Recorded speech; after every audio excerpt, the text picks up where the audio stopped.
ప్రస్తుత హైకోర్టు తీర్పు నిజంగా ఒక విధంగా చెప్పాలంటే చారిత్రాత్మక తీర్పు అని చెప్పొచ్చు. ఎందుకంటే ఇంతకాలం నుంచి సాదా బైనామాలకు సంబంధించి క్రమబద్ధీకరణకు ఎదురు చూస్తూ ఉంటారు. కానీ ఇక్కడ ఒక చిన్న సమస్య ఏంటంటే ఈ అమ్మకందారులు ఇటు కొనుగోలుదారులు ఇప్పటివరకు ఇట్లాంటి అవకాశం రాలేదు, ఇప్పుడు కొత్తగా వస్తుంది. సో మీకున్న అనుభవం ప్రకారం ఏమైనా కొత్త సమస్యలు ఎదుర్కొనే అవకాశం ఉందా మళ్ళీ ఇందులో? అంటే ఉంటాయి శరత్ గారు. ఇది ఎప్పుడైనా ఒక మంచి చేయబోతే దాన్ని మిస్యూజ్ కూడా అవకాశాలు ఉంటాయి. ఏదైనా కావచ్చు. సాదా బైనామా ద్వారా మీరు గడిచిన 36 ఏళ్ళ అనుభవం ఆలోచిస్తే 89లో మొదలుపెట్టిన 25లో ఉన్నాం కాబట్టి 36 ఏళ్ళుగా ఇది ఒక తెలంగాణలో మాత్రమే కాదు, ఉమ్మడి రాష్ట్రంలో ఆంధ్రప్రదేశ్లో కూడా ఉంది. ఇప్పటికి కూడా అక్కడ ఆంధ్రప్రదేశ్లో నిన్న మొన్నటిదాకా క్రమబద్ధీకరణ జరిగింది. మళ్ళీ ఒకసారి డేట్ పొడిగించే ప్రయత్నం కూడా ఆంధ్రప్రదేశ్లో జరుగుతుంది. అక్కడ కూడా చాలా జిల్లాలలో అప్పుడెప్పుడు సాదా బైనామాల ద్వారా కొనుక్కొని పట్టాలు చేసుకొని వాళ్ళు ఉన్నారు. ఈ క్రమబద్ధీకరణ ప్రక్రియ జరిగినప్పుడు 2-3 రకాలుగా ఇబ్బందులు వచ్చే అవకాశం ఉంటుంది. ఒకటి, అప్పుడు అమ్మారు, ఇప్పుడు మేము అమ్మలేదని చెప్పి ఇది క్రమబద్ధీకరణ చేయకూడదని అభ్యంతరాలు పెట్టే వాళ్ళు ఉంటారు. యజమాని అమ్మిన వాళ్ళు ఎప్పుడో చనిపోయి ఉంటారు, ఎప్పుడు పాత జరిగి ఉంటాయి, వాళ్ళ వారసులో లేదా వాళ్ళ నుంచి కొనుక్కున్నామని చెప్పేటోళ్ళు. భూమి ఏమో కొన్నాయన చేతిలోనే ఉంటుంది సాదా బైనామా ద్వారా. కానీ ఇప్పుడు అమ్మినాయన పేరు, అమ్మినాయన వారసులో లేదా ఇంకొకరికి ఆ పేరు అందులో రికార్డులో ఉంటుంది. వాళ్ళు అభ్యంతరం పెడితే ఏంటి పరిస్థితి? ఇప్పుడు వచ్చిన కొత్త రూల్స్ ప్రకారం చిన్న ఇబ్బంది కూడా ఉంది. ఆ రూల్స్లో మార్పు కూడా రావాలని కూడా నేను చెప్తాను జరుగుతుంది. రెండోది ఏమవుతుందంటే, ఇదేమో జెన్యూన్గా కొన్న వాళ్ళకి చేయకుండా అడ్డంకులు పెడతానికి కొన్ని రావచ్చు. ఇంకొక పక్కన దీన్ని అడ్డం పెట్టుకొని సంబంధం లేని వాళ్ళు కూడా మీ భూమి ఉంటుంది, ఇంకెవరో నాకు సాదా బైనామా ద్వారా ఇస్తారు, ఇది రెగ్యులైజ్ అయిపోయింది. అట్లాంటి కేసులు బోలెడు జరిగినాయి. అంటే మీరు ఎక్కడో పట్టణంలో ఉంటారు, మీ ఊళ్ళో ఉంటుంది, మీరు ఎవరికో కౌలుకి ఇస్తారు, పాలకి ఇస్తారు, లేకపోతే ఇంకెవరో దాన్ని చూసుకుంటూ ఉంటారు.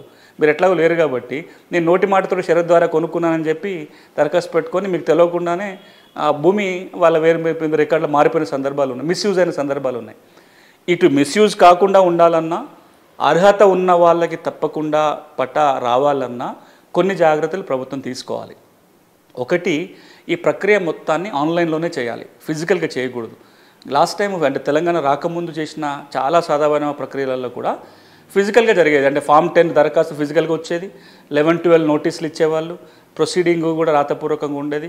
ఆ stamp duty reason fee fix చేస్తే చలాన్ కట్టేవాళ్ళు, అవన్నీ కాగితాల్లో ఉండేటి.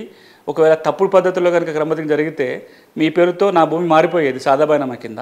ఎట్లా మారింది అని కనుక్కోవడానికి ప్రయత్నం చేస్తే ఆ ఫైల్ కూడా ఉండేది కాదు.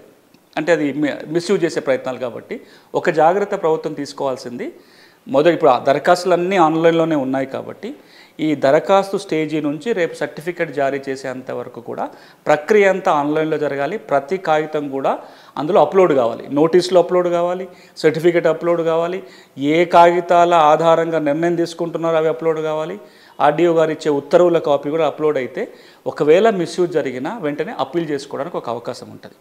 రెండోది, ఈ సాదా బైనామా ప్రక్రియ మీద పెద్ద ఎత్తున అవగాహన కల్పించాలి.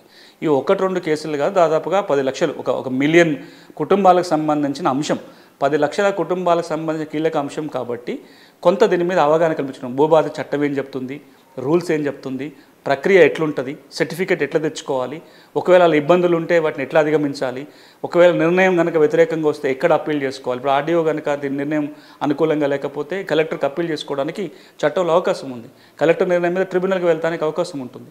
వీటన్నిటి మీద కూడా ఒక పెద్ద ఎత్తున అవగాహన కల్పించే ప్రయత్నం కూడా ప్రభుత్వం చేయాలి. కనీసం ఈ 2-3 జాగ్రత్తలు తీసుకుంటే 9 లక్షల పైన ఉన్న కుటుంబాలలో కనీసం సగం మంది కన్నా మేలు చేయడానికి ఒక అవకాశం ఏర్పడుతుంది.